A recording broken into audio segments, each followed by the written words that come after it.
and are not intended to malign any religion, ethnic group, club, organization, company, municipality, individual, or anyone or anything. He's a surgeon. He's a 100-ton boat captain. He's a lieutenant on Seaside Heights Beach Patrol in New Jersey. He's a member of the Coast Guard Auxiliary. He's Dr. Michael Kachmar. Need answers to your... No. Oh, shit. Yeah, the views and opinions expressed on this show are those of the authors. No, Jeremy. All right, come on, let's start. Hello, everyone. This is Dr. Michael Kachmar. Welcome to Scrubbing Up with Dr. Michael Kachmar. Today's date is March the 1st, the year of our Lord, 2025 AD. Welcome to our show. This is, I'm a board-certified reconstructive foot and ankle surgeon. Yeah. And I've been in practice for about almost 40 years, on staff at multiple hospitals. I do reconstructive foot and ankle surgery. I haven't done it for a while. I had a couple shoulder surgeries. But we're on all the platforms. Jeremy, you just want to tell everybody how to get a hold of us? And yeah. If you want to call in to our show for today, if you got anything you want to add and you want to just join the show, why not? Ask us how we're doing. It's 732-237-4949. That's 732-237-4949. For more information about Dr. Michael Kachmar and all these wonderful things we talk about on our shows, please go to Jersey Shore footandlegcenter.com to make an appointment with Dr. Michael Kachmar at the Jersey Shore Foot and Leg Center. You can call and make an appointment, 732-269-1133. That's 732-269-1133. Thanks, Jeremy.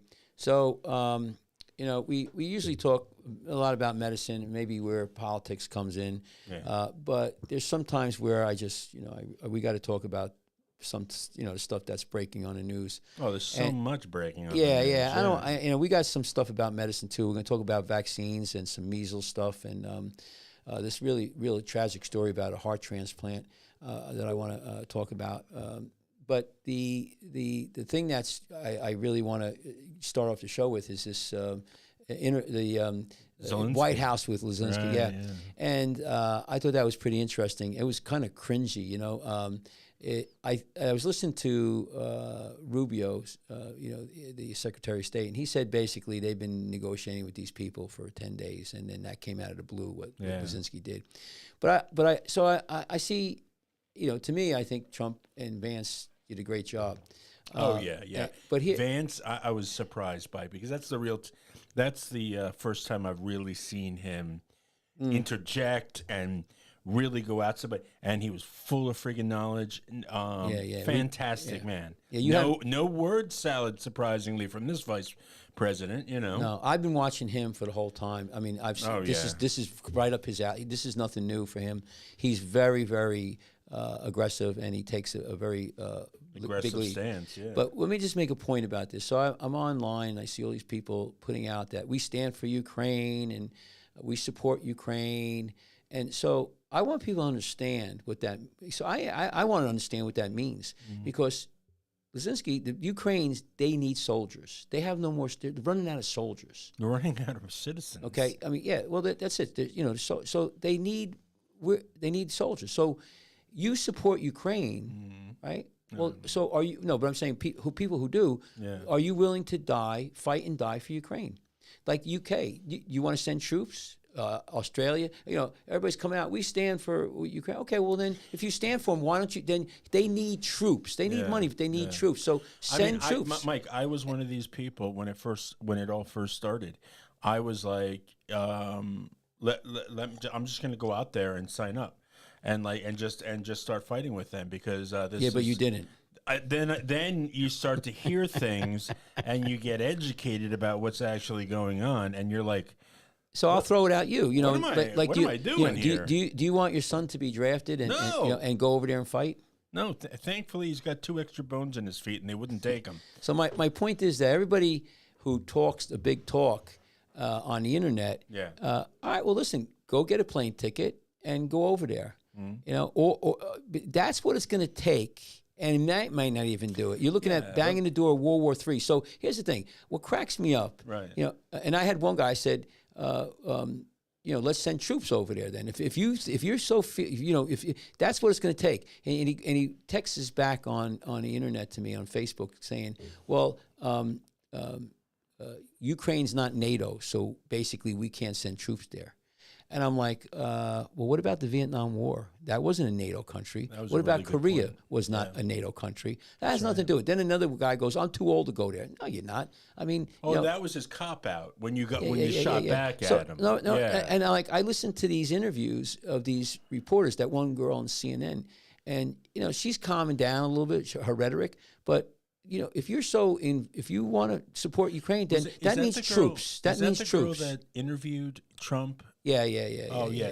She's not calming down. She got shot down. Okay, she got shot down, and she won't be allowed to be in the press room or anything else because of her attitude is piss poor, man. But do you understand? You and the common man out there, that if you want to continue to support Ukraine and you want to go after Russia, it's going to cost hundreds of thousands of people's lives, soldiers.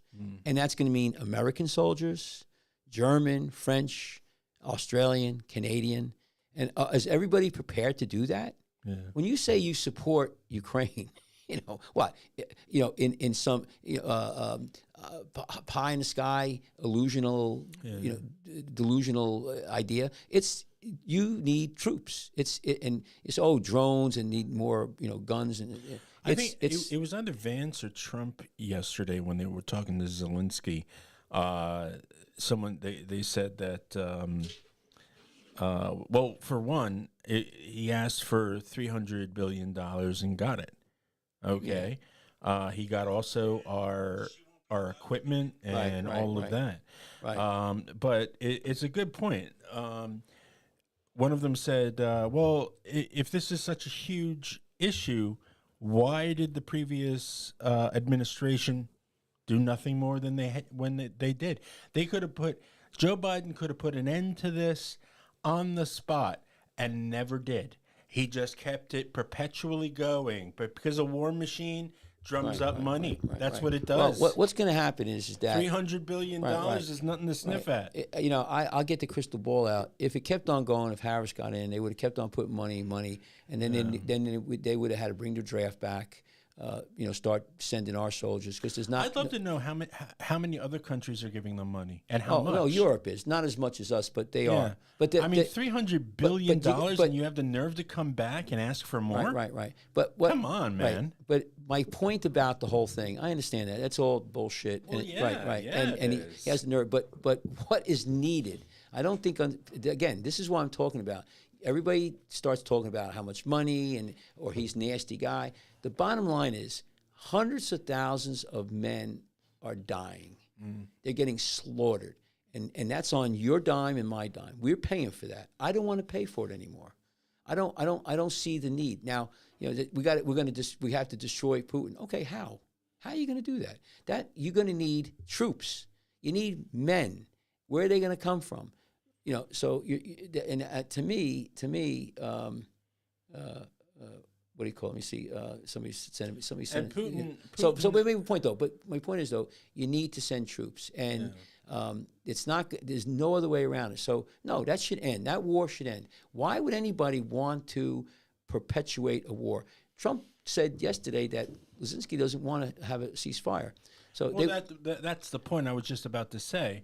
Is that Putin is okay with a ceasefire. Let's stop then. But Zelensky does not want that to happen. He wants to keep this going. Until he has no more citizens, and the only people that are fighting this war is us. And that's it. Right. Meanwhile, he's set up in this ivory tower, huge swimming pools. His beard is always perfectly shaven and cut, manicured. He's always wearing, I mean, come on, man. I don't know. But see, like that stuff. You're saying like we need to get troops in. We got to that. But this isn't that kind of world now where people even care about that. The news isn't showing the bodies anymore. They haven't shown anything about Ukraine, like the footage and all of that in so long. We don't know what's even going on. The American people, we don't know what's going on over there or how bad it's become over the last year or two, you know. If you want to know, you could find out, Jeremy.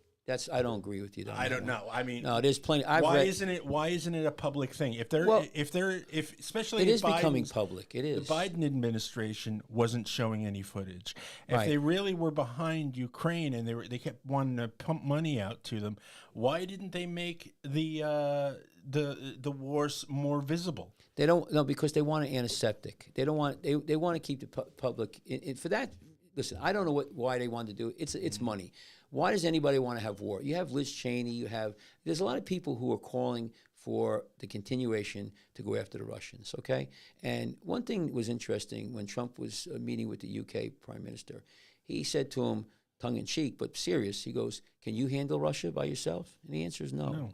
So the only one who could do it is the United States. The United States is done. This thing has pussed around for 3 years. You know, how many men, soldiers, are dying every day from suicide in the United States because of the Afghanistan war. It used to be 22 a day. It's about 12 a day. A day in the United States, you have soldiers who are, that post-traumatic stress syndrome. And they're dying of suicide. And then how many of them, lost their legs, their arms? You want to do that again? My point is that, all of these politicians, send your fucking kids there. Send your kids. Okay, everybody's on these people. Oh, we support Ukraine. Okay, well, that's fine. Putin's going to take over the world. Putin has the second largest nuclear arsenal. It's not. So you're flirting with, World War III, which could end the whole world. And that is what that's another Donald thing Trump. too. That's what Donald Trump said to Zelensky on camera. Right. You're playing cards with World War III, is what I think he said. I don't understand how people could want that are not supportive of ending this war. And the other thing I'm going to make, and then we're going to move on, is that I watched almost every rally, every event that Trump did in this last run-up to the election. Yeah. He talked about ending this war all the time. I'm going to end it, I'm going to end it, I'm going to end it. And the majority of the United States citizens voted for Trump to do that, to end it. Okay, so and it wasn't just Trump saying it. It was Rubio. It was Elon Musk. It was everybody. Kash Patel. So they all, the American public wants this. Maybe not everybody, but the vast majority. So that's the key. And again, I just want to reiterate and tell people, you want to support Ukraine. That's great. But what is that? Think about what that means, and that means soldiers, because they're running out of soldiers. There's a lot more Russian soldiers to go. There's a bigger population, and so anyway, I think this thing that Trump had was brilliant. And what I see, he was going to have a economic zone between Russia and Ukraine, and we would have factories there. We would have mining, and that would stop the Russians from probably invading again, because we're there now. Not military, not having troops. We're having economic. Right. It's brilliant. Just like with Gaza. Make Gaza like a Dubai. Really make it beautiful. I liked what Trump said about that. Yeah, building it up rather than just throwing money at people. All right. So anyway, listen. I just want to throw out. So let's talk about a little bit medicine now. So now, but before we go on, because it's no different from like if you give money to a homeless person, who then takes that money and goes to the liquor store, not to get food, not to do anything else. It's kind of the same thing. We don't want to give these people more money because they're not going to spend it correctly. We'd rather help them build it up. Let's us take control of it, build it up for you. It just makes sense. It's better. And then we know where our money's going. It's not just being pissed away. Well, here's after World War II, Japan was destroyed and Germany was destroyed, and the United States went in there, and look how those countries are doing now. Yeah. Very well. Yeah. And, that was so the same thing. All right, so let's move on. I want to talk about vaccines now a little bit. You have this thing. Of course, we have Kennedy, Robert Kennedy Jr., working on this. But I want to talk about. How do you feel about that? Nothing. I think it's good. I think let's. I think you need to. I don't know why there's so many autistic children. So how I feel about it, I think it's a good thing. He's a Democrat. I think Trump opened the doors to him. Let's see what he does. But let's go. So go to my go to my iPad. So I have an article here. This is from the Bergen Record. It's interesting. So this was. I heard about the measles. Yeah, this was 2 days ago. So new measles cases linked to New Jersey patients who may have spread virus at 3 health facilities. I'm just going to read this a little bit. So it says at least 2 new measles cases have been linked to an unvaccinated Bergen County patient who may have, now remember, unvaccinated, who may have exposed patients and staff at 2 hospitals and an urgent care center this month. Two newly infected people who were also unvaccinated had close contact with the original patient. It goes on and on and on. It says here, a patient who exposed staff members and patients at Englewood Hospital 2 weeks ago may have spread the virus at Hackensack University Medical Center. And it goes on and on and on, and talking about it. And so what's there is a vaccine for measles, by the way, okay? And if you go here, there's another one here. It says at least 121 people have been identified as having been exposed to the patient. Symptoms could develop late as March 6th. This comes as a measles outbreak in West Texas has killed 1 person and infected at least 124. 3 patients were the only measles cases reported in New Jersey as of February 21st. And it goes on. So we don't have it as bad here. And it goes on and on here. And it says another here, between 90 and 95% of adolescents in New Jersey and the U.S. have received the measles, mumps, and rubella shot over the past decade. And which is, so it's a pretty good track record, I think. There's a certain level. Put me back on, Jeremy. You get out of here. There's a certain there's a certain amount of people that have to have a vaccine to where you get herd immunity. Okay? Yeah. And according to this article, actually, it's pretty good. I mean, 90 to 95% of adolescents in New Jersey and the U.S. Have received the measles, mumps, and rubella. So people are getting vaccines. Okay, they are. I mean, there are some people that are not letting their kids get it, but it doesn't seem like it's really crazy. New Jersey has some populations that maybe don't want the vaccine. I think what a lot of people are doing now is they're spreading out the vaccines, and they're not getting, so many shots at one time. But again, this is just brought it up because, you see these outbreaks, and it's because there are people who are not getting the vaccines. And if you don't, then you could get it's still around. At one time, if you eradicate it, I mean, it's gone. It'd be gone. But unfortunately, this is still around, and people get it. Measles, yeah. There's also there's a bunch of stuff floating around. A massive flu epidemic, right? RSV. But so we just want to make a point about this. You asked me, so I think that number one is you should get vaccinated. I mean, I don't think anybody is saying don't get vaccinated. There's been a lot of studies to try to correlate or see if there's a correlation between vaccines and autism, and they come up all negatives, as far as I know.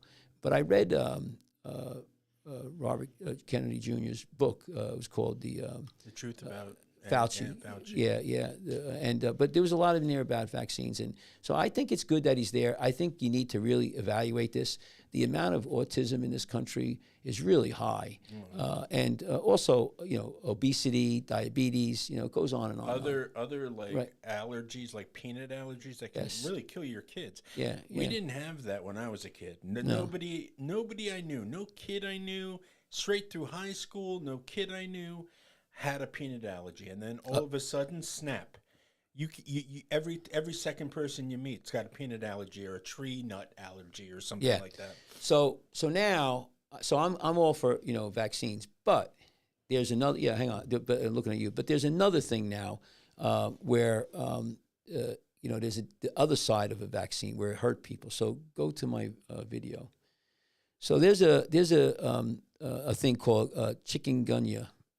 Chikungunya. That's see it up there. So this is sounds like an Indian dish. Yeah, it's a virus that's spread by mosquitoes.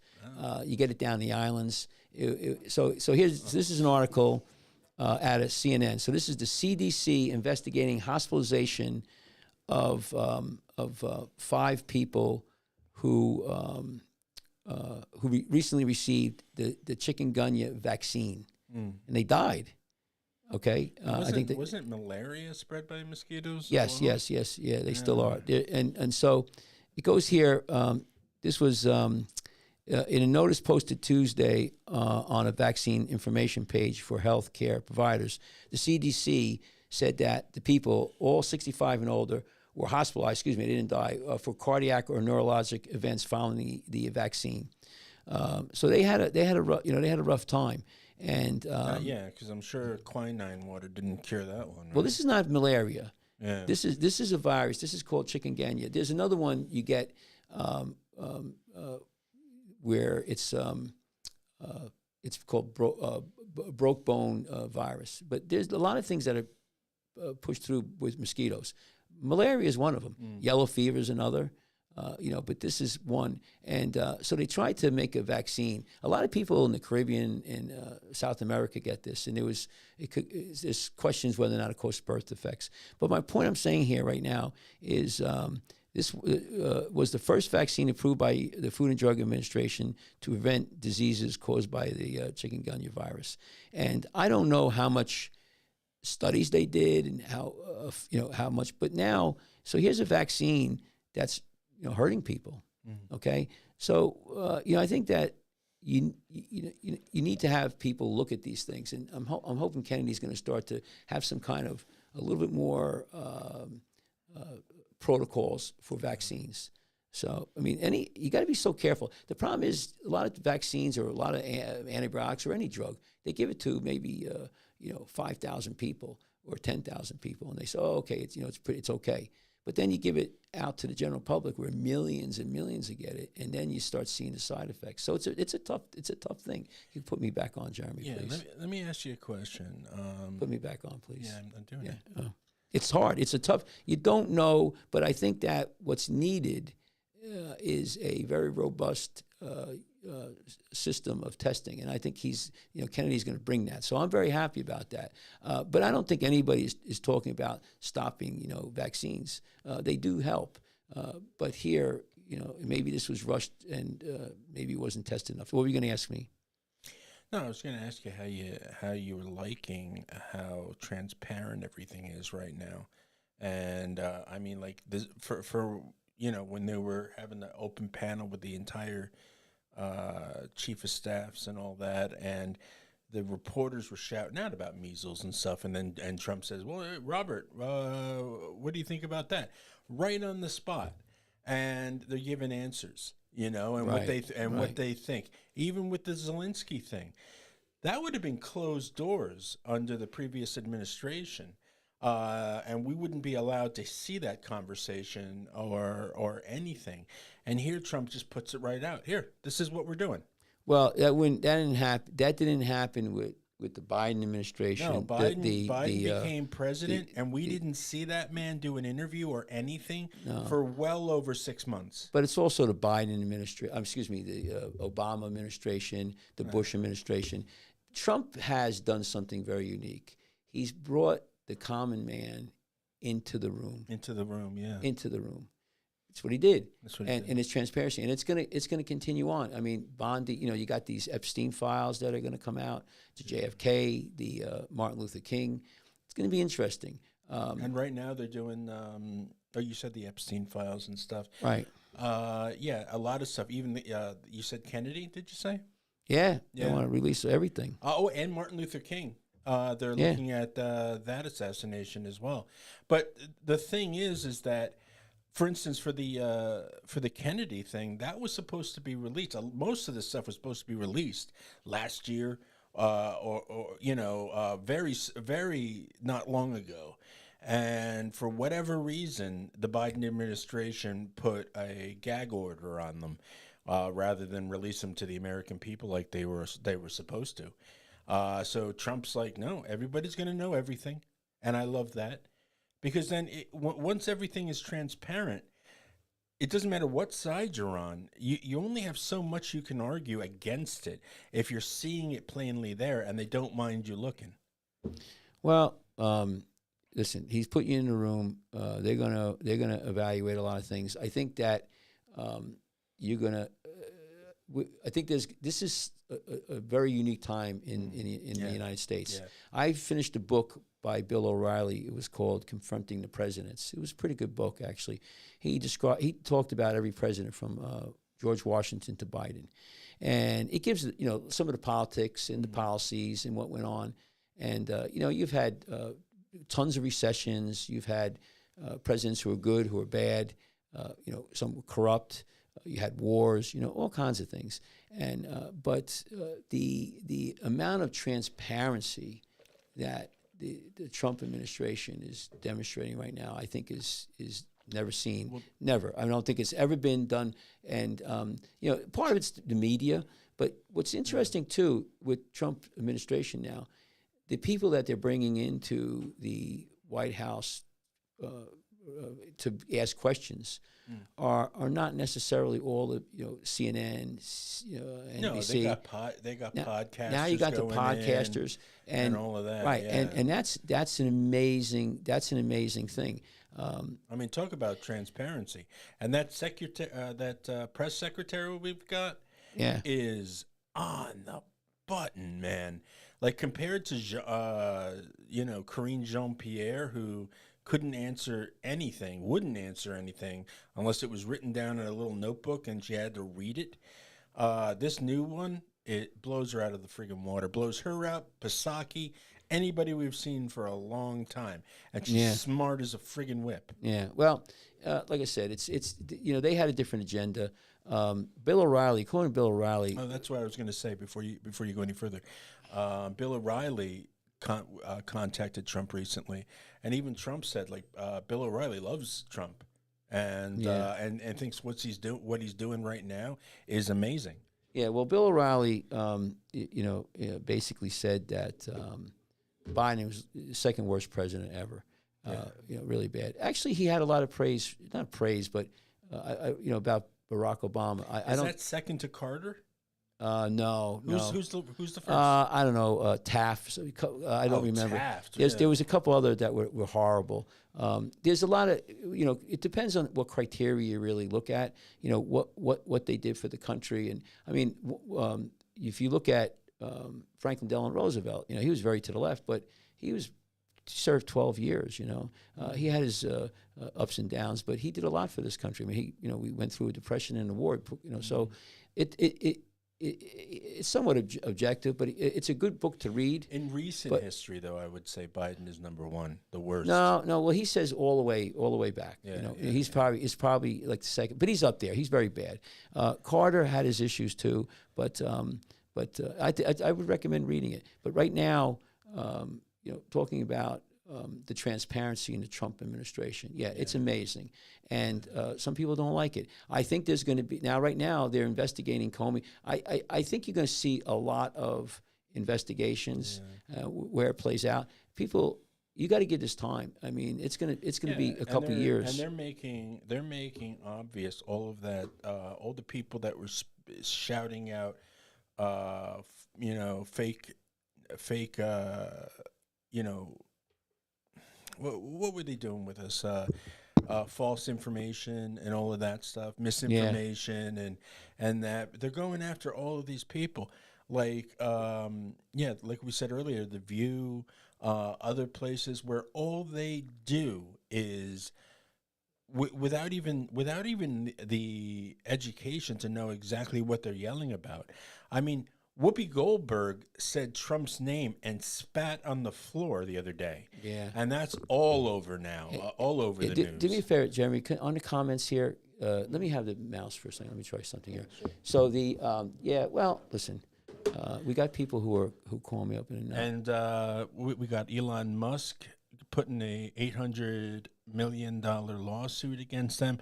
They're going to shut down that show. All these people are going to be fired. That... what was that other woman on MSNBC? When she found out that Elon Musk might be buying MSNBC, she stopped her show. Yeah. Her jaw dropped. It was just given to her. It was given to her while she was live. And she read it and realized that the man she's been spitting about for all this time might be her boss. And if that happens, she's out. Yeah. Yeah. Anyway, here, Jeremy. Yeah, I'm just Rebecca something. Yeah. Something like we're that. We're not. Brennan or I forget her name. We're not getting our Instagram comments up here. Anyway, so let's move on to the next thing. I want to talk about this. It's about for some reason we're getting it. We're going, but I want to talk about this. This is an article called "The Perfect Heart," and it's about a heart transplant. And I've had some doctor friends who've had heart transplants. Right. And it's interesting. Why don't you go to my... Sure. Yeah, let's just see if we could play this here. I don't know if it's going to come In up. life. I'm investigative reporter Jennifer Titus. Instead, a 40-year-old died during a heart transplant operation. It took the family months to figure out what exactly happened on the operating table. Here's the perfect heart. It's pretty interesting. Their wedding. It's going to go a little bit. Niagara Falls. The photos It's from his 40th birthday. of Noah Leopold He was always just like so happy. tell the story He was a child at heart. of who he was. These are Noah's diplomas. We dreamed of his working with us for many years. Inside Noah's office, Noah was our future in so many ways. at his parents' law firm, I come in here every day. his family ready to tell the story It's very hard. of what happened We're doing this for Noah. at a hospital he trusted with his life. We're doing this because this is what he would have wanted. All his life, Noah Leopold was a fighter. At the age of 7, he got cancer. He fought and won, but spent life battling complications from chemo. He continued to fight.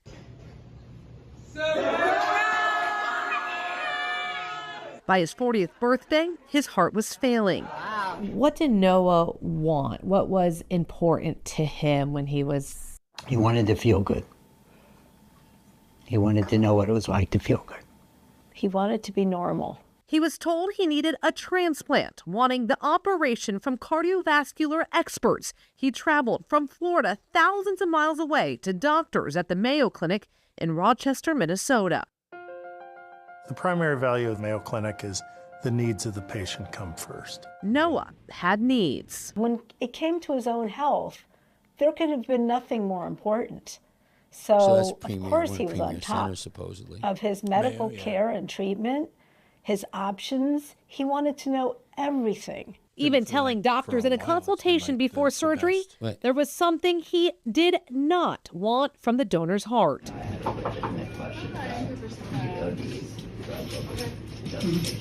Noah is told by a Mayo ICU doctor in this recorded conversation he doesn't need to rush. There was time, and the transplant team wanted to find him the perfect heart. When it comes down to that, you'll be involved in that conversation.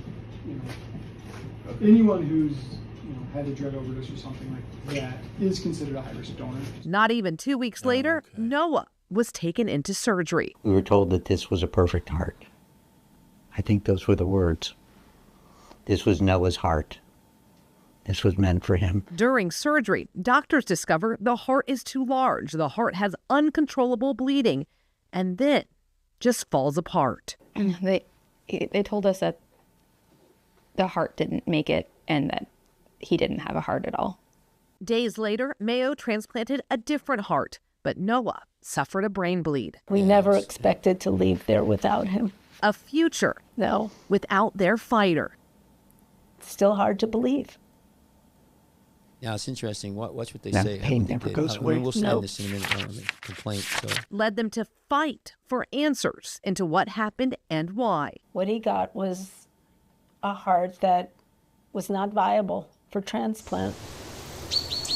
Our search for answers takes us to the mountains of Idaho, Who's the deceased? where police video reveals Noah received the very type of heart Suboxone? he did not want. Heroin? Is it heroin? Meth overdose. Noah got the heart of a meth addict. Brendan Thompson, the family's attorney, brought a federal lawsuit against Mayo alleging medical negligence, negligent non-disclosure, and medical battery. The lawsuit filed claims Mayo denied Noah critical information that he asked about and had a right to know, that the heart being put into his body came from the victim of a drug overdose. Mayo had an obligation to tell him that. Yeah, but then one other thing, And they put it in this In machine. its response to the lawsuit, Mayo denied all those claims. In court records, Mayo said it did inform Noah the heart had risk factors for diseases like hepatitis and HIV, and he consented to the operation. Mayo declined our interview request, instead sending a statement that says in part, "We follow applicable medical standards of care, guidance of national organizations that oversee organ donation and procurement, and the privacy rights of organ donors who give the ultimate gift to patients." Minnesota law is very clear. The Minnesota Patients' Bill of Rights mandates patients get complete and current information about their treatment from their doctor. That's the law. Digging into laws across the country, most states have a patient's Bill of Rights. Florida's nearly mirrors Minnesota, saying a patient has the right to refuse any treatment except as otherwise provided by law.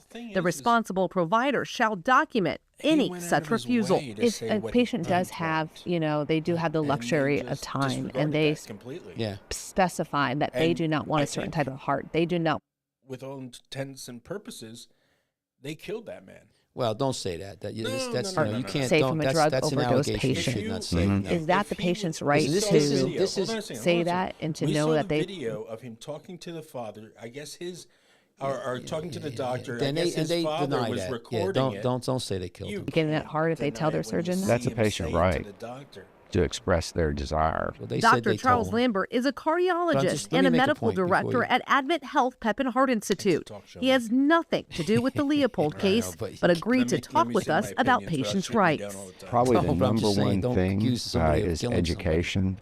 Of the patient and the family and the support system, not only by the physicians involved, but social support systems.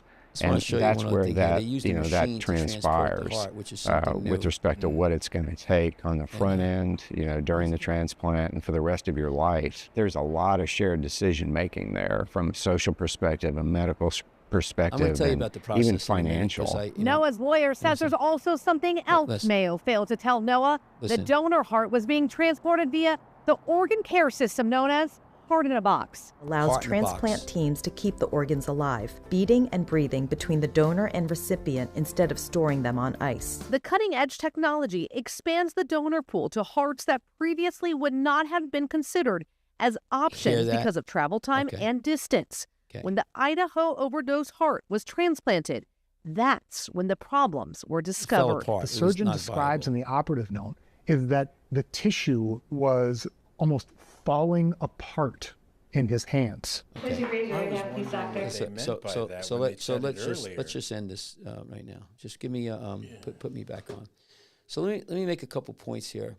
So when I've been in the hospital operating on patients while they had people being brought in for organ donor, and for heart and kidneys and all that. So I've seen it. I've watched it at the hospitals that I worked at. There was a lot of people, especially in Ocean County, where we were before COVID. I'm sorry. We were the epicenter of drug overdoses, mostly heroin. Interestingly enough, a lot of these people were young and they were healthy. But if you're doing certain kind of drugs, crack cocaine or methamphetamine, that whacks your tissues. So it's not just crystal meth, especially. And then a lot of times too, if you have hepatitis, things like that. Yeah. The other thing is, I'll tell you, and I know this personally. I was in there, and there was this kid who hung himself, but he didn't die. At the time he had brain damage, strangled, So they brought him to the hospital, and it was a young kid. I actually knew the kid. They brought him down, and there was a team from Maryland, transplant team. These surgeons came in. I was talking to them in the doctor's lounge, the operating area where we sit. And they told me there's a time limit. Now, they didn't put the heart in the box. They were going to put it in ice. And there's about 200 people that have to be coordinated. I mean, you got helicopters, you got people at the other end cracking the chest on the people who's going to take the heart out, and you have the heart here, you're going to transport it. I mean, there's a lot of things going on. So they went in there, and the patient has to expire within like 15 minutes, or the heart's no good. You can't use it. Yeah. Okay. So I was in there, and these guys, the way they give they take the tube out, they stop breathing, and then they see how long it takes you to die. And it took a long time for him. They gave him, I think morphine and stuff like that, but he didn't. It wasn't the time frame. And they said, no, we can't take the heart, and they left. They didn't take it out. This is a young kid. This kid was probably 25 years old. Yeah. Wasn't a drug addict or anything like that. And for them, the heart wasn't good enough. Okay, which was very interesting. Now they took his bones, they took his eyes, they took his kidneys, things like that. You could do that. So in this individual, two things happened. First of all, it looks like the patient was, a heavy-duty drug addict with probably poor tissue. I mean, methamphetamines. People, their faces, they get all messed up. Right. So imagine what it does to your heart. And then also, that's what I was so fascinated by, because earlier on in that they kept saying it was falling apart. I thought that was just a turn of phrase. No. And then they say the tissue starts to die. Actually falling apart. Right. That's messed up. Now, how do you not see that before you put it in the person? Well, it could have happened, in real time, like when they got the heart there. But they put it in this heart in the box thing. Yeah, where that's something new. Makes the heart work. Well, what happens with a heart is you take it out, right? Yeah. And there's nerve connections and everything like that. What you do is you take the heart out, and it stops beating. It's on ice. Right. Okay. Then you transplant it. Not all you do, but you connect up the arteries and the veins. And once the blood starts going through the heart, it starts to pump. Sometimes you got to shock it, but it's just the blood going through there. The heart kicks in. They don't attach nerves or anything. So the heart's an amazing organism, organ, I should say, organ. And and that's how it works. But here's the thing, the heart was probably, if you tissue starts to deteriorate, and if it's poor tissue, like I said, it'll fall apart, and especially when it starts to denature, and it's just like mush. So that's what was happening. So that just tells you that the tissue was not good to begin with. And whether or not it was a poor patient selection or this heart in the box thing, I don't know. But it's an interesting case. And I know I have a patient right now. I think he had a heart transplant 25, 30 years ago. I know another individual, a general surgeon friend of mine. He's doing great. And one of the best places to get heart transplants. And he got a 34-year-old male's heart. It was a car accident. Yeah, right. A car accident. But was interesting. We've talked about this on our show. Right. But interestingly enough, his heart had damage. They missed it. Now, really? Well, listen, I'll tell you. Yeah, maybe they didn't see it, but here's the thing. Listen. So up here, you have Newark Beth Israel is one of the best places, and then in New York City, you have some of the best places to do a heart transplant. They didn't pick it up that one of the valves was injured, probably during a car accident. Yeah. I doubt putting the heart in. And so he started to get symptoms. And about 2 years after the procedure, they went in and sutured up the valve. They didn't have to replace it. And he's doing great now, I mean, it happens. But there's also... He was at your wedding. I sat right next to him. But I just want to make a point. Everybody thinks that... Mayo Clinic or all these places are so great, and Well, I imagine being in the Mayo Clinic and hearing this report while you're in the bed waiting for your heart. I think people are going to have a second thought about the Mayo Clinic after this. Listen, I think what they should do. Not everybody's going to see the report. No. But those who do are going to choose somewhere else. Well, what's going to happen, Jeremy, is that there's the transplant program in the United States is definitely going to look at this one and may take the Mayo Clinic's transplant, shut it down for a while. I would imagine they probably did that already. They shut down the transplant program. But you got to remember, there's lung transplants every day. I mean, every day, lung, kidney. There's a lot, and they're not as viable. But when I looked at this one, I know personally that these guys walked away from a heart because it didn't fit into that 15 minutes. It had to be under like 15 minutes, Right. I think, and I was amazed, because they said then it's no good, So I don't understand the pathophysiology of it, but I could tell you, it's a very critical time. Because all we get is this lawyered, medical termed excuse for the reason. You know, it was very clinical and it was very antiseptic, and there was video footage we saw in the report that would make you think otherwise. I mean, like this is messed up.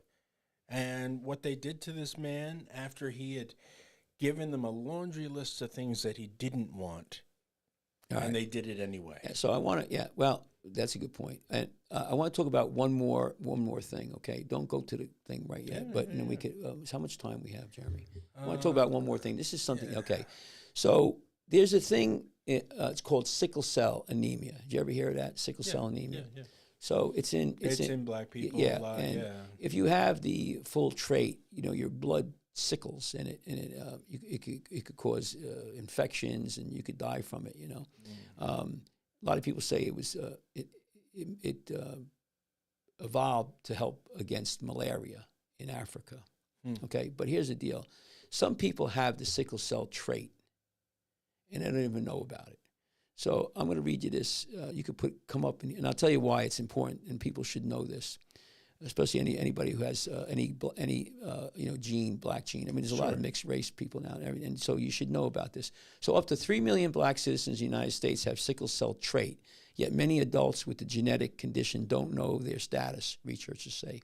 Unlike people with sickle cell disease, they carry only one gene for sickle cell and one normal gene. The condition, which is diagnosed through a blood test, doesn't usually affect their daily lives, but it can cause decreased blood flow and muscle breakdown after intense exertion, dehydration, or high body temperature. In very rare cases, that can result in collapse and death. Rare. So, but let me just make the NCAA and the U.S. military now screen recruits for the condition, which has contributed to some deaths. Okay, so you could close this down. My point being is that if you're an athlete, you have a child, or somebody. This article came out because it was a black man who went out for the police department, and you have the academy, and he had to work out and everything, and he dropped dead, and he had sickle cell trait, and so now it's a tragedy, and but he didn't know it, so now that's why a lot of police departments, military. Even colleges, sports, they test you for the trait. So what I'm saying, if you should get tested for the trait for sure. Sure. And then, if you have it, you got to be careful. Your exertion, your exercise, you better be careful not to get dehydrated. You know what I'm saying? And maybe going into the academy or the military, maybe that you could work around it, but you have to be aware of it. So I thought that was an interesting article. Because people just don't routinely get tested. And you don't know you had the trait. Right. So I would definitely, push people to get it. I would definitely have people, test for the trait. Now, I don't know, again, they say 3 million people. But it's an interesting article anyway. So anything else you want to talk about before we close it down, Jeremy? My throat is a little bit funny. I was signaling for you to take a drink there. Nah, I got the, but so, let's just recap. So, with the vaccines, I'm all for having Kennedy investigated. I think it really needs to be done. There's also what the thing with autism that needs to be investigated. Obesity, the food supply. I mean, no doubt. If you look at the stats, United States, we have some of the worst health issues. We have very high suicide rate, an unbelievable amount of drug overdoses. And there's a lot of reasons for that. Obviously, the fentanyl's coming over the border. And you got, like I said, suicide. You have people younger and younger getting colon cancer. You're seeing it in now 30 and 40-year-olds. You see a lot of cardiac issues. I would recommend people go to the CDC webpage and look at what marijuana now in the heart studies. It looks like a certain amount of use, chronic use over years is causing cardiovascular disease. So just like cigarettes, it's the same stuff. I got patients that come in the office, they're on 15 medications, 15, 20, It's not uncommon. And I don't know if that's good. Oh, I'm on tons of medications, man, and I got all these vitamins and supplements I've been finding, and I add to it, and I add to it, and I add to it. Yeah. No, I dig it. I think our food supply, we have to look at it. There's a lot going on here. We have some of the highest obesity in the world. So anyway, well, we got a lot of things, like we said earlier in the show, coming out, investigations about Kennedy and Epstein and all of that. And coming in May, we have the P. Diddy case that's going to be going, and we're going to see some crazy stuff, because he's going to sell everybody throw everybody under the bus. That's what he's going to do. I cannot wait for that court case. I will be glued, and I would love it if we talk about that a little bit on this show. Also, we've got a lot of the things. Like Trump already shut down a lot of the pardons that Biden did for a lot of it about his family, because and the courts even said, you cannot pardon somebody if there's no proof of a crime. Mm-hmm. Yeah, which makes perfect sense. Well, that's what everybody else has been thinking in this country. Yeah. Well, listen, it's only been a few months. I mean, a lot's happened, man. Yeah, but a lot not more, only anymore. But a lot's happened. But a lot more is going to happen. You got to play it out. Oh yeah. I think, I'm not 100% sure, but I think I just read that the Congress just passed a bill. It's got to go to the Senate now, where there's no tax on Social Security. That's huge. That's brilliant. No tax on tips and no tax on overtime. I don't know about the overtime thing. To me, I'm a little bit, I don't know if that's really appropriate. I could see, because overtime, you could be like, making $300,000, and why do you need a break on overtime? No, but why not though? Well, if you're putting the hours in and you're already and you're busting your ass. No, well, why not? Is because it's costing taxpayers a lot of money. I could see seniors, because they're on a fixed income, and they tax that money already. Mm-hmm. So and the people who are working as a waitress or a bartender, they're getting what, $3, $4 an hour. Tips are a big part of their job, and to tax that. But but I'm just saying, Senate has to get it now. They may knock down the overtime. Did you ever live off tips? Well, I never lived off tips. I got tips when I was a kid in college. Yeah, I worked. I worked jobs. I've worked jobs where tips were my pay. Yeah, and so if I did work over, it's important. It's important to people. Tips are a big part, especially in the United States. The United States, 15, 20% is across the board. In other countries, they don't tip. Yeah, Europe, forget about it. It's amazing. It's kind of a United States thing, but people rely on that. So I'm all for that. I'm all for Social Security because that's crazy. A lot of people need that. A lot of people depend on that for their income, and that's again, that's money you put in, you pay taxes on already. Right. So that passed. So now it's going to go to the Senate. So that's something. All of this stuff that Trump's doing, these executive orders, and it's nice and everything, but it's got to translate into law. Until the Congress gets it and the Senate gets it and he signs off on it, another president could come in and change everything. Executive orders are temporary. But the big thing is, one more thing I want to make a point at, Jeremy. Yeah. So did you watch CPAC? Did you see CPAC? So CPAC they had it a couple days ago last week. I saw something right. So you had I think his name is Steve Miller. So he's the chief of the White House staff. He's probably second most powerful individual in the country. Right. He basically hires and fires everybody. Okay. And he gave a speech, and what he said is this, and this is very interesting. You talk about transparency, but this is also unique to the Trump administration. Yeah. This has been in the past. So we talk about being sovereign, right? And what he's saying is that, you have the executive branch that was voted in by the majority of people. Yeah. The executive branch. Now, the executive branch, that's the president, but it's everything underneath him: FDA, IRS, FBI, all of those agencies, right? Yeah. And they should be all in line with the president. they work for the pleasure of the President of the United States. Their agenda, their politics should not have anything to do. It's the president was elected by the people. This is how the founding fathers set up the protocol, set up the whole process. And it's not happening now. You have individuals in these agencies who are doing what they want to do.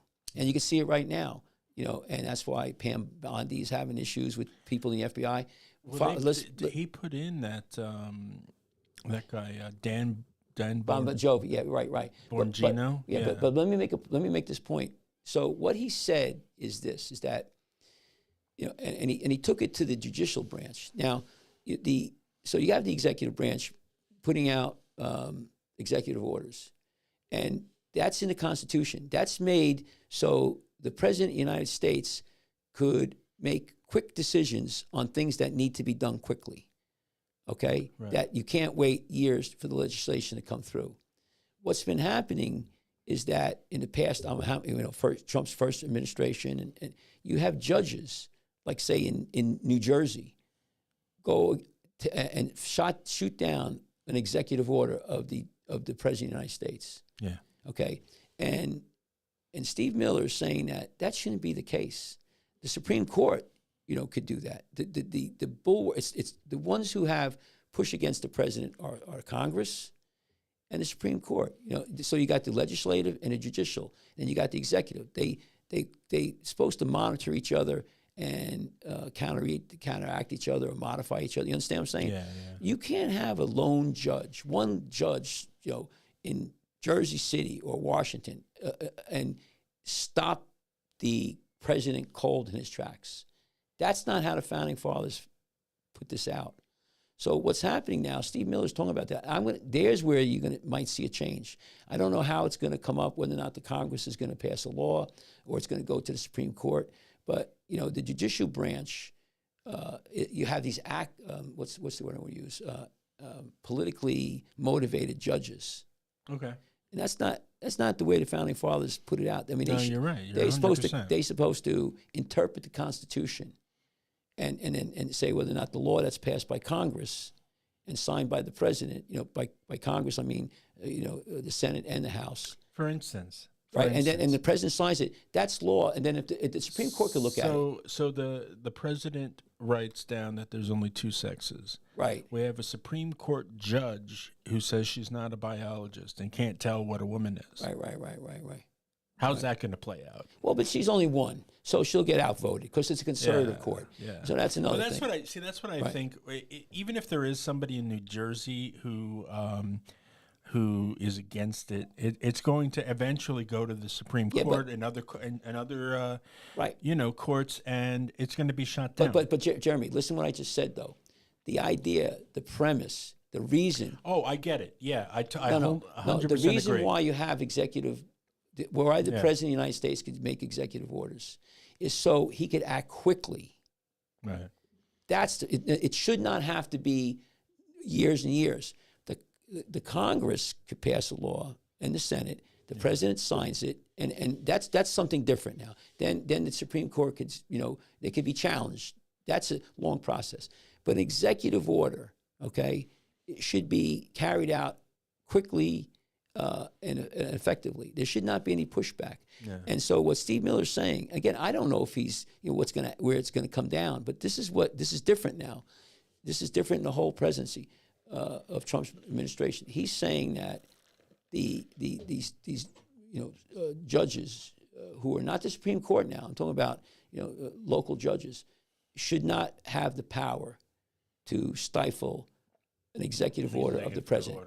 Like in one day, he puts an executive order and it gets shot down. That you can't do that. The president is the commander-in-chief of the military. He has the ability to do certain things, with the military. Yeah. What happens if some judge, you can't do that. So my point is that there's a battle going to brew there. That's very unique. I don't see that, Well, here's another, you understand? Yeah, here's another battle, though. And I'm going to use the same example, the two sexes thing, right? Right. The guy in Maine who runs Maine. No, the woman. She's the governor. It's a woman. The governor of Maine says, we're not going to do that. So Trump was like, okay, you're going to get no funding from us. That's it. Yeah. If you're not going to follow what our executive orders are, you get no funding. And that's that. And I think that's really smart. And it's going to make these people who are just or really they're just rabble rousers, but with official titles. That's what they are. And if he just does that and makes them terrified of going against an executive order, they'll be less likely to do so in the future. Well, yes. And so here, I saw Pritzker, who's the governor of Illinois. Yeah. He said, about he's not going to let Trump take illegal immigrants. It just says continue with scrubbing up Instagram Live, please. He said he's not. I think what he said, he was talking about illegal immigrants, who have criminal records. He's not going to cooperate with the ICE. And I don't know if he talked about gender or but here's the thing: when I see these governors, Pritzker in Illinois, Hochul in New York, and then the woman in Maine, they remind me of George Wallace in Alabama. Yeah. And so what happened was you had the Supreme Court. There's the thing, back in the day you had segregation. So segregation means you separate the blacks and the whites. So black kids couldn't go to school with white kids. You couldn't sit, had to sit in the back of the bus. Segregation. Yeah. And the Supreme Court came down, and maybe the Congress and Senate passed a law, and the Supreme Court said, segregation is unconstitutional. Or maybe there was a lawsuit. But the Supreme Court of the United States says segregation is unconstitutional. You got to stop it. So Wallace gave a speech, and I remember he said, segregation before, segregation now, segregation forever. So he, just like these other governors, pushed back on, it was Kennedy. Okay, you know what Kennedy did? What? He sent in federal troops. Not the National Guard, federal troops. And those kids were walked into the school. Yeah, I remember seeing you understand? The video of it, yeah. So, they might cut fundings, or they may send troops in there. I mean, this is... Because there were crowds and there were protesters looking for the kids that were going to be jumping the lines and going to get an education. All of these black Americans that were frightened to go in. Then we get these troops in, and they're allowed to go in, and it became history. Right. Eventually, I think he got shot too, Wallace. But my point is that, this is where they're going. Yeah. They're going to lose. So the governor, she says, she's going to sue. She'll lose that case. That'll go to Supreme Court because the President of the United States, the majority of the American people, based on everything that President Trump promised, wanted him in the office to do just these things. Right. But you got also, again, I'm not a scholar, but I listen to Bill O'Reilly. I listen to a lot of people. Right. Who know more than I do, is that the governors are not, they're going out of line with the Constitution. Yeah. It's unconstitutional for them to not go with the President of the United States. Right. So that will go to the Supreme Court, and they'll lose that. The other one, where he's not letting certain news outlets on the plane and all of that. That may be a little bit different. He may lose that one because that's kind of like, a little bit on free speech. You know what, though? I don't know about that one. I think that the news outlets need to be shaken up because it's not impartial journalism anymore. It's not. There's no such thing as journalistic integrity. I understand, but you got to be very careful. All of that. But they just had their 4 years where they could say whatever they wanted, and they were all lies. Okay, they could say all they wanted. So getting shook up and getting like a little back against all that, I think it's fair. But that's fair play. Right, it's fair play. But is it constitutional? Was it constitutional before what they were doing? Yeah. No. Well, according to O'Reilly. Well, you'll find out because it's going to go to Supreme Court. They're suing. Who's that guy with the I'm just telling eye patch? You know who I'm talking about? Yeah, Crenshaw. All right, Crenshaw. He said he thought off camera and off recording because he was taking off their mics and stuff. He said he wanted to kill Well, that's a different story. Tucker Carlson. I understand. That's different. So that's a threat. That's a threat. You can't threat somebody. These people have been saying like negative, super negative lies. I understand. Jeremy. Mike, let me finish my thoughts. Okay? Yeah. They were saying these amazing lies. And they have the right to do that. There was no consequence. You have the right. If you're threatening a man's life, that's different. That's not a lie. That's a threat. It's a threat, but nothing still happens. Well, you don't know yet. It might happen. They may talk across and may sue. Okay. My point is that the First Amendment has all. You can't. First Amendment can be modified. Time, place, right. So no, but what I'm just telling you is this: the governor, she could sue. Supreme Court gets that case. She's going to probably lose it. But this other case where you're manipulating or throttling down the news media, that's borderline on free speech. And I understand what you're saying. People are on the internet all the time. They lie, they propaganda, it's delusional propaganda, but they have the right to do that. You cannot stop speech that you do not like. I dig it. But if you threaten somebody, that's different. Yeah. And and you can't, and also you can't go like, say, the mayor in your town. You don't like the mayor.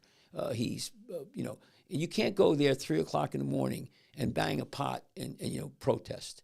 So it's time, place, and manner.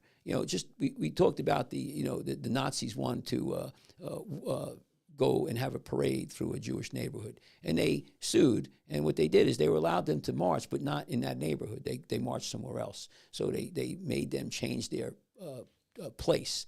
So my point is that these two things. So everything. That's the way it should be. And what's happening now, Steve Miller's talking about, they're gonna push these things to the Supreme Court and let the Supreme Court make a decision, whether or not it's constitutional or not. But that's very interesting. They're gonna bring to a head these local judges shooting down executive orders of the President of the United States. And I tell you what, I'll give you one. There's a book. It's called The Defender in Chief by John Yoo. YOO. He's a UC Berkeley professor. He's a constitutional professor. And what he talked about was the difference between Barack Obama and Trump. And Trump was he followed his first, according to John Yoo, he followed the Constitution very, very closely. Trump. Barack Obama, right? So Barack Obama had a bunch of, so any president who has executive orders, every one of those orders, the new president could get rid of. Mm. That's the way it works. And also Congress. Congress could pass a law today, and tomorrow they could take that law away and change it. Supreme Court could have a decision, and one time, and 5 years later, they could change the decision. Now, what would you do to change? You understand that? Would you change that? Change what? How that's run. No, that's the founding fathers put it together. That's because you can't have something. You're stuck on the founding fathers. Well, no, that's the Constitution. If you want to change the Constitution, then do that. You asked me, do I want to change the Constitution? No, I think the Constitution works very well. Give me a better scenario. But my point is that with executive orders, another president could change it. When Barack Obama was in, he had the Dreamers, so he had an executive order. They're not going to get thrown out of the country. When Trump got in, follow me on this one. So again, the way the Constitution is, any executive order that the president preceding you as the new president, get rid of all those executive orders. That's the Constitution, okay? So Barack Obama, one of his executive orders was pertaining to the Dreamers. These are, I guess, kids who were born in this country. So when Trump tried to stop that, he wanted to cancel a lot of Barack Obama's executive orders that he thought were not good. The courts came in and shot him down. It might have been the Supreme Court. So it's interesting. So there's a give and take. I don't know who shot it down, but so in other words, he couldn't get rid of that executive order, which was interesting. So it gets complex. My point is that's complex. It does get complex because you don't know which can be taken away and which can't. Right. And the Supreme. So this is how. So everything is dynamic and it works. But these cases, they should go. But to shut down a executive order like in a half hour, an hour, is what Steve Miller was talking about. That's my whole conversation. And again, I'm getting ahead of myself here because I'm not a scholar on that stuff. Right. But I think it's interesting because that stops a lot of our fundamental freedoms. When we've done the argument on this show about our sovereignty, these things were taken away from us, and no executive order was signed. Right. So they bent the Constitution. They went against the Constitution, and nobody kicked up a fuss about it. Yeah. And see, that's where I think that is criminal.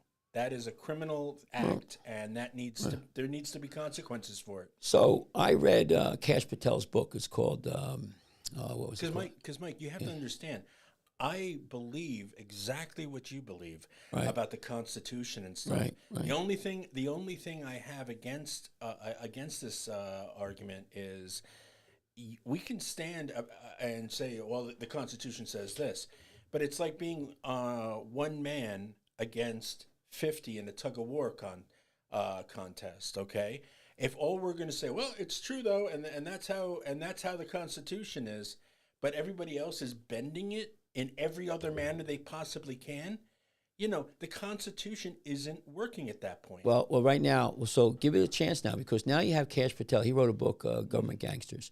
So you have Kash Patel, who's in line. So he's the FBI director, that's very powerful.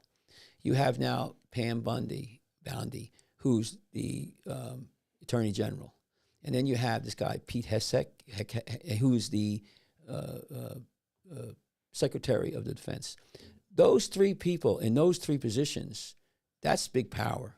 Yeah. That's big power, okay? And the Supreme Court is still conservative. So, we'll play it out and see what happens. Because I think you're going to see a realignment back to the Constitution with these individuals. Now I'll give you one more point. Well, that's the old phrase, what comes around goes around, and I want to be here to see it coming back around. I'll give you another, and just tell you how things work, and it takes a long time. First of all, when you had the 13th, 14th, 15th Amendment, free to slaves, and the vote for the blacks. I mean, a lot of the states, even though it was ratified, then you have to have 2/3 of the states ratify it, and it gets passed. But then it could take years for the states to implement it. So I'm going to make you one point. So how it works, and it's not, So there was a case. It was called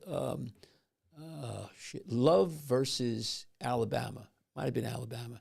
Maybe it was Mississippi. I don't know. So Love is the name of the guy. He's a white guy. He married a black girl. Well, he wanted to marry a black girl, right? So he's a white guy. He fell in love with a black woman. This is back in the 60s, okay? So the state that he was in, maybe it was Alabama, Mississippi, did not allow black and white marriages, okay? You couldn't get married. You could not, the state would not allow you to marry somebody of a different color, okay?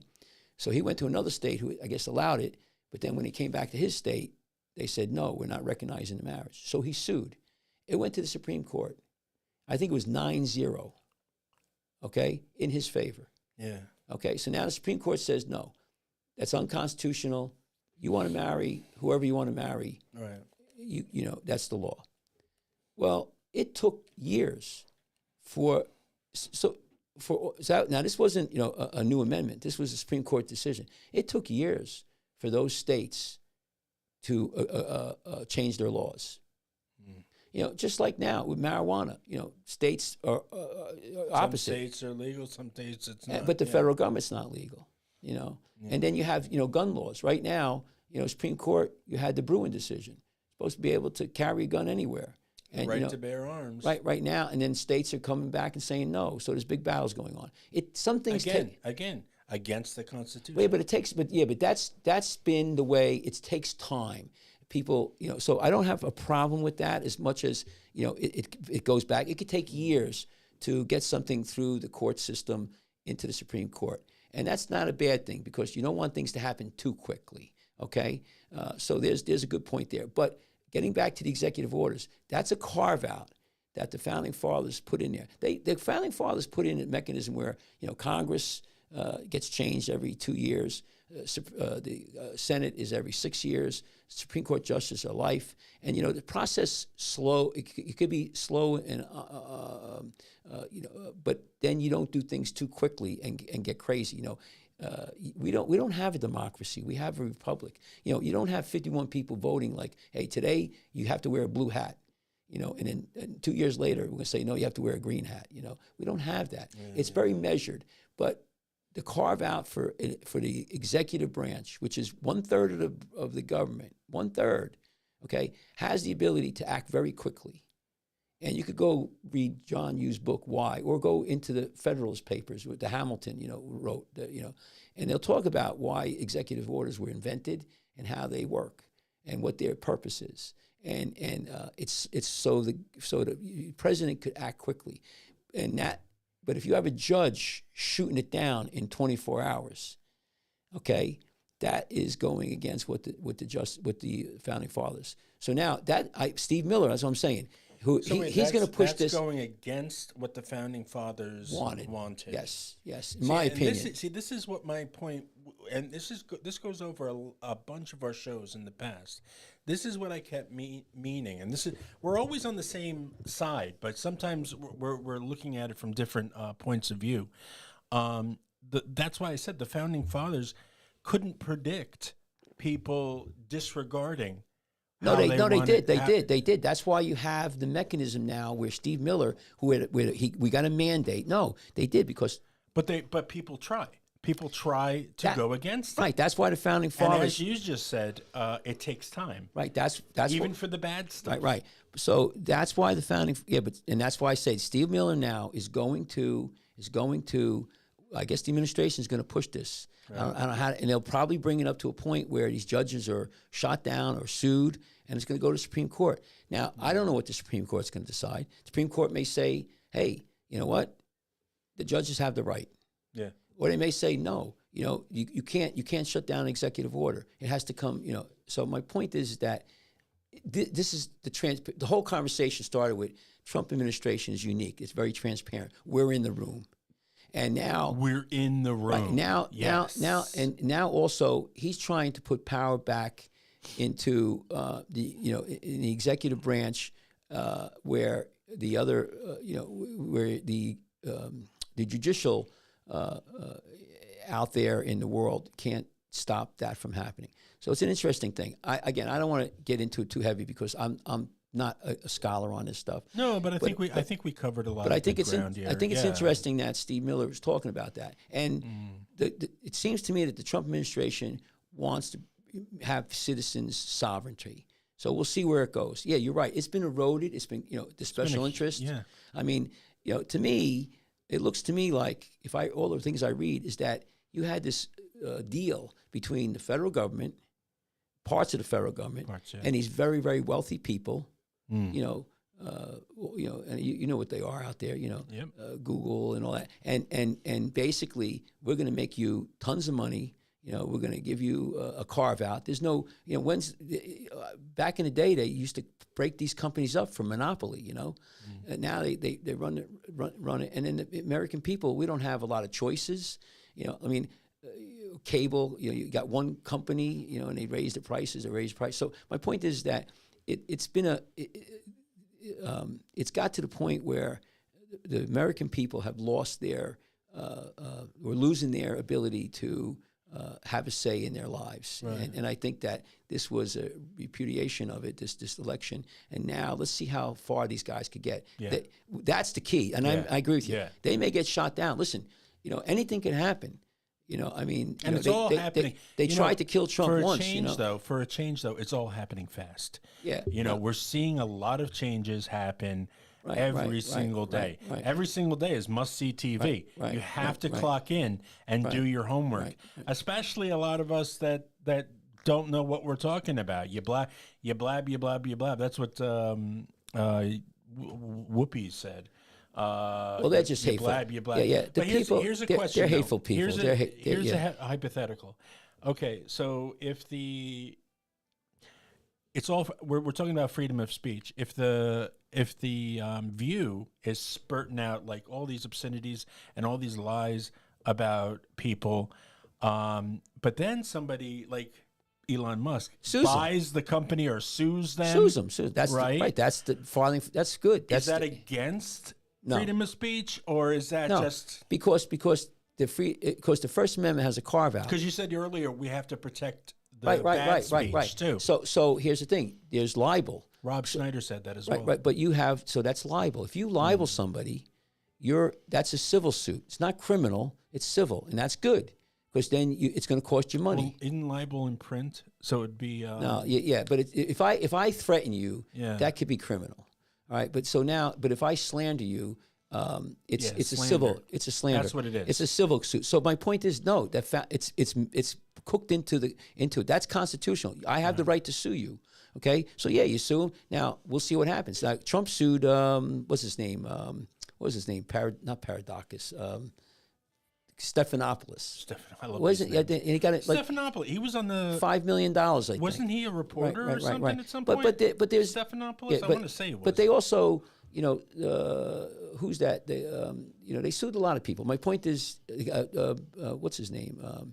Giuliani. He got sued. He got so it goes around. I mean, but there's a mechanism for that and to see it come back around and see what happens. But the View, in my opinion, when I listened to him, they were just too hateful, And here's the thing: nobody's watching them anymore. So another thing, a way that things change is that this election, Joe Rogan became, he's a podcaster, and he has 100 million people. Yeah. He's got more people watching him than CBS, NBC, CNN, the whole shitload. Swear by him, right? So there's also the free market. And that's great. And these companies are going down. I watch Rachel Maddow. I remember when she says, you get the vaccine, and you can't spread it. Remember? Which is bullshit. I heard that. I'm like, what? That's the woman. Yeah. That's the woman I was talking about earlier, Rachel Maddow, who found out that Elon Musk might be buying MSNBC. Yeah, she's shitting her. They handed her the piece of paper live on the air, and she's reading this just in. Yeah. Wait, what? But Jeremy, no, hold on. Let me finish this acting because this is what she did. Okay, can we just end it here? Can we? Right. Man, talk about getting your comeuppance. But she's still very powerful, and she's still getting $25 million. Like ridiculous. So here's the thing: we got shut down during COVID. That Joy Reid just got fired. Right. But we got shut down. How many times did you and I, YouTube shut us down? We just got community. We get. Dr. Schneider, you, Dr. Kachmar. And we don't say anything bad. And we've gotten shut down for medical misinformation. Right. You're a doctor, for Christ's sake. So now, and I'll tell you right now, if Trump, something happened to him, or the midterm elections, the Congress went to Democrats, they'll be impeaching him the next day. Right. So it ain't over yet, guys. People think, he's in. No, this is a battle. It's a battle. And I tell you who lost. The communists, the Democratic Socialist Communists lost. They lost. And who are they? I don't have to tell you. And what they want open borders. Right. They want open borders. Right. They're globalist. They want to have what's the word I want to use? Spend money left and right. There's no. And we got all these. They Hispanic, want censorship. Look look what's going on in England. They're locking people. That was another thing that J.D. Vance went after. Right. So UK is in. They're UK was all about the Green New Deal. They drank up Biden administration. Right. But down south, though, we have all these Hispanic celebrities coming out, like Shakira. We have John Leguizamo. I've been actually commenting back at John Leguizamo's posts. And all they want to do, all they care about is that these people look like me, and they shouldn't be taken out of the country. But your family came in legally, and that's why you're here. Yeah. Okay. Why should they be? All of these people can come to America, but do it legally. That's all we're saying. Right. And if you came in not legal, you're going out. Right. And they've been showing a video of Barack Obama saying the same thing that Trump is saying about the border, that these people are illegal and they're going to be going out, and this is how it is. He said it word for word that Trump is saying now, but you get all the liberals and the Democrats still up in arms about it. They don't even know what they're talking about, right. Or what they believe from one second to the next. Right. You can't I always say it's like wrestling. You know, first they're enemies, then they're not, and they forget that they hated each other and stuff. It's bullshit. Right. If you're a reasonable individual and have half a brain, you know that you can't have 15 million people who are unvetted come into the country within 3 years. Right. It overwhelms the hospitals. The hospitals are being overwhelmed. Overwhelms everything. It overwhelms the schools. It overwhelms the social programs. And how many people got killed, these Lincoln Rileys and people like that. So, you have that stuff going on. So it's just stupid. And why they let it, I don't know if they thought they were going to win the election, or I think if you go look at the World Health Organization, there's people who believe there should not be borders. There's people who believe that. That's what they believe.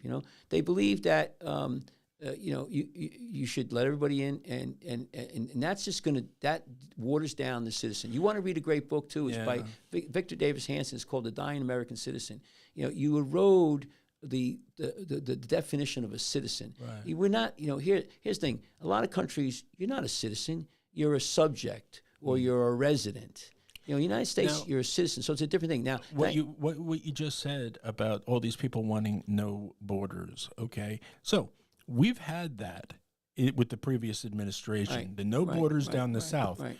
What has it happened? We've got all these convicted rapists, killers. I've been watching stuff on YouTube where you see ISIS and you see all these child predators, catchers, catch these people that came up from the South in the act of trying to meet up with an underage boy or an underage girl, and they get caught and they get thrown out. Because I went on looking for this information because I wanted to see the bad people that are being caught. So when I talk against people like John Leguizamo and Shakira, they're not taking into account the people who look like them that are really raping our children. That's the problem. And that is what we're doing. Well, we're getting rid of it. If you're not legally here, you go back to where you were. I don't know who those people who you're talking about, but when people start talking everything like The View, when they look at everything through the lens of race, now that was identity politics. Barack Obama pushed that, and that's not a good thing to talk about. No. The other thing that the left talked about, the Democratic Socialists, the communists who lost, is they would push this agenda. And I read their material. They weren't concerned, or they didn't believe in equality of opportunity. What they believe in is equality of outcome. Yeah. Okay. So and so DI, you had these. I just watched Tucker Carlson. There was a general surgeon talking about the quality of general surgeons is very poor. Yeah. We base this country on merit. And that's how it should be. Not the color of your skin, whether or not you're white or black or green or yellow. Oh yeah, Rob Schneider, who's great. He was an old guy from SNL, and now he switched sides like I did. Right. He was a Democrat, now he's a Republican, and his stand-up routines are great. But he said, like, the last thing you want to worry about when you're taking a flight, and you're not thinking, oh my God, I hope the pilot and the navigator are diverse and black or gay and lesbian. You think, oh my God, I hope these people are well trained and know how to fly a plane. Right. Well, it's called that's what you're thinking about. Right. So affirmative action came out in the 60s where you had to hire a certain amount of minorities based on the population. The Supreme Court knocked that down. Again, you can't do that. But the other thing that was interesting too, what was going on, which I think is another thing that the left pushed, which was to me totally stupid.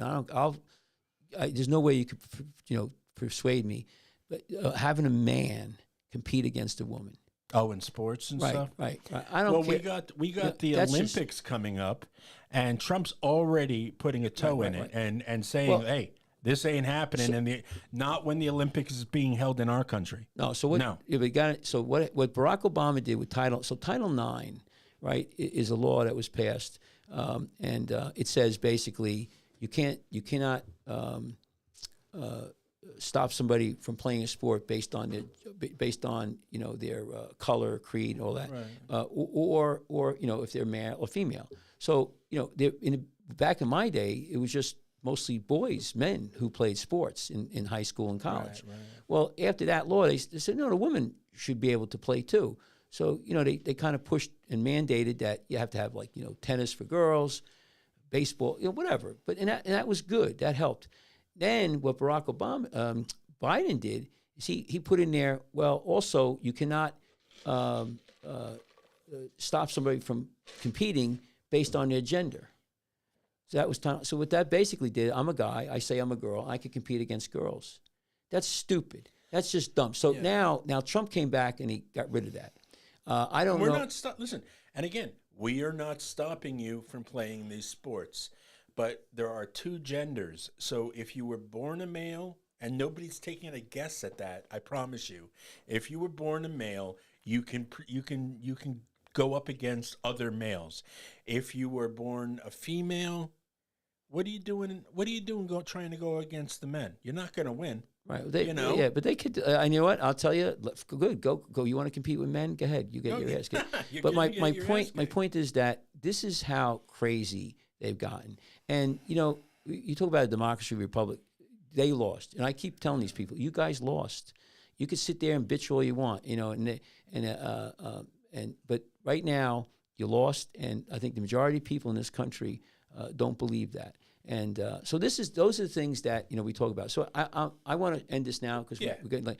But Jeremy, tell people where they could get a hold of us now. Sure thing. Yeah. First off, I want to say, please share and like and subscribe on YouTube, on Facebook, on Rumble, anywhere you find us. Like, share, subscribe, so you get notifications for when Mike and I go live on Scrubbing Up with Dr. Michael Kachmar.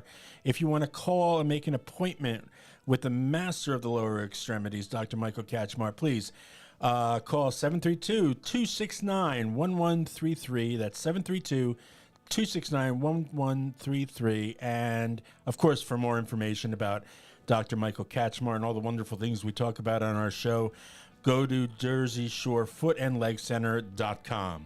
All right, guys. Jeremy. Thank you, everyone. Have a nice weekend. We'll see you next week. Take care, guys. Take care. Bye.